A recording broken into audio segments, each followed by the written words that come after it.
I can't see you very well, but I want to ask you, first of all, how many of you, is there anybody in here who has never seen a version or read the book? Do you eat anything at all of Little Women? Is there anybody who doesn't know the story? This is your first time to see Little Women. Okay, that's great. I will do everything I can not to do any spoilers. Okay, but welcome. But I knew there would be a lot of people here who probably have seen all the versions of Little Women, or think they have. I just want to, I want to say, first of all, you probably are wondering, why is a man introducing Little Women? Who made this decision? This is a woman's picture. We should be introducing this. And all I want to say is you're in good hands here. Trust me, I'm going to give you some context that I hope that you find a way to appreciate this movie in a new way. And also, when you get in those discussions, when somebody starts to say, oh, you know, that sappy, you know, I'll tell you how to defend yourself, okay? First of all, I just want to say one of my favorite pictures that I carry around in my phone is a picture of the screenwriter of Little Women, 1933, Sarah Y. Mason. She was married to Victor Herman, and they were a writing team. But Sarah is a pioneer, and the picture is of her with a typewriter in front of her, typing with one hand and swinging her children in the swing with the other. Okay, that's the life of a female screenwriter. You've got a really great image there.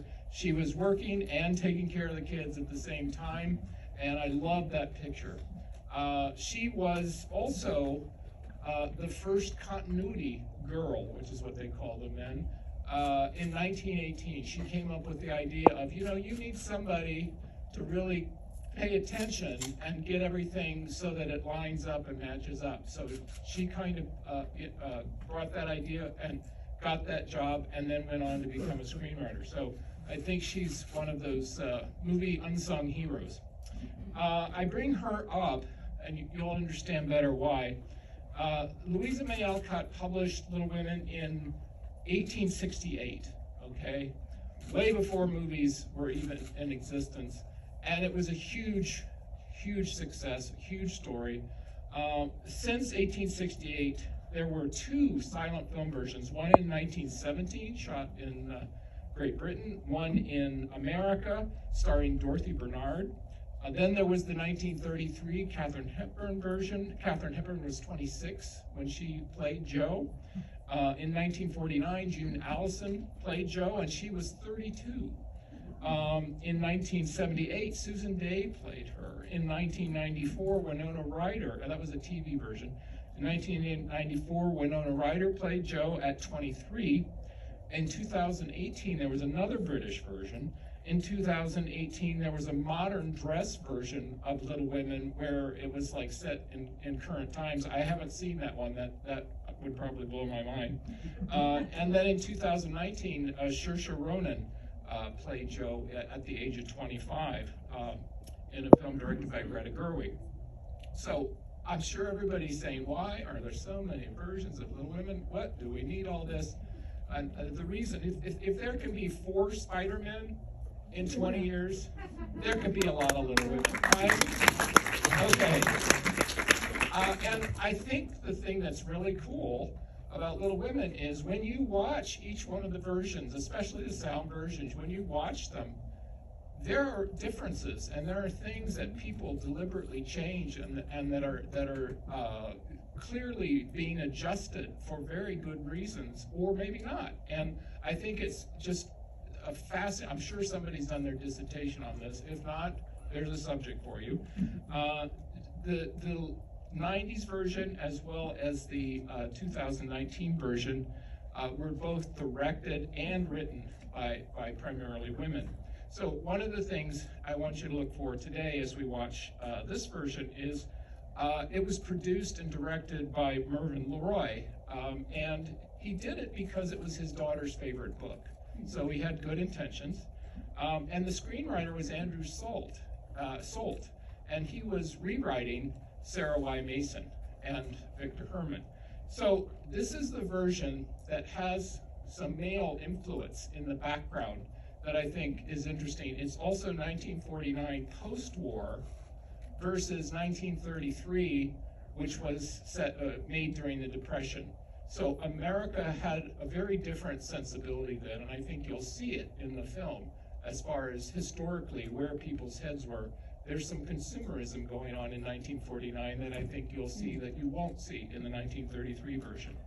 All that being said, movies aren't necessarily about analyzing. They're not really about picking them apart. They're really meant to inspire and move us and entertain. And I think Little Women is a story of 3 generations of women. You have the girls, the young women, you have the mother, and you also have the aunt. They all have very different experiences, very different approaches, and yet they all share a common thing, which is that they're all women and that they're going through life dealing with how to handle themselves in a very male-dominated world.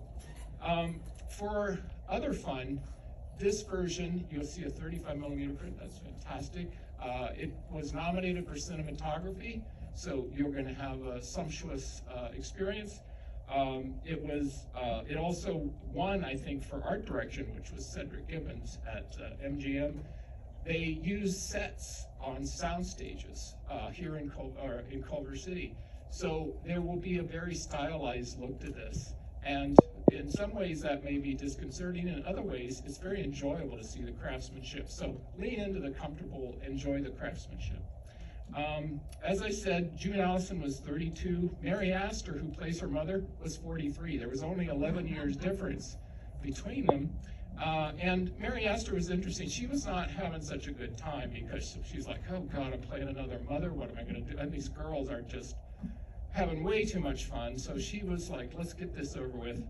And she is famous for having written a thing where she said there were 5 stages of an actress. So you'll understand where her head was. She said, first there's Who's Mary Astor? Then there's Get Me Mary Astor. Then there's Get Me a Mary Astor type. Then there's Get Me a Young Mary Astor, which of course is this one that stings the most of all. And then after that, there's again, Who's Mary Astor? So she had a very, kind of distance view from her career already at that point. Whereas the other women, especially the 4 young women, had a great time and they were enjoying each other's company. You had June Alyson, of course, who was 32. You had Janet Leigh, who was in her early 20s, and Elizabeth Taylor, who had just turned 18 and had just gotten to the point where she didn't have to go to school anymore for the set classrooms, and she was happy to be out of that. And then you had Margaret O'Brien, who we'll talk with tomorrow, who was only 12. And so it was a really interesting group. The thing I find interesting about that is here's Elizabeth Taylor at 18, just getting out of school, and at the same time, the next movie she made the same year in 1949 was called Conspirator with Robert Taylor, and in that she gets married to Robert Taylor, and Robert Taylor was 20 years older than she was. So that was this is her last film as an adolescent. I think it's really fun to watch her at this stage in her life because she's got kind of a supporting role, and she's having a good time, and she's really beautiful, and at the same time, you can feel that she doesn't feel the pressure of being the star of the film. You can see that she's having a really enjoyable experience.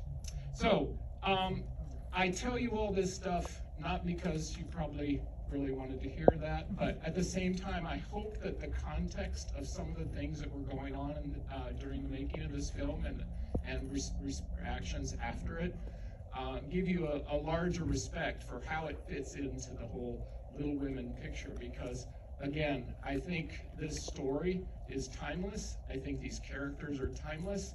I love the way each one of them has kind of played around with it. And so once you get done with this, you'll have to, of course, go home and watch all the others, right? Anyway, have a good time. Great to see you at the festival. And I couldn't be happier than to be showing you Little Women, and hope you come hear Margaret tomorrow. Thanks so much.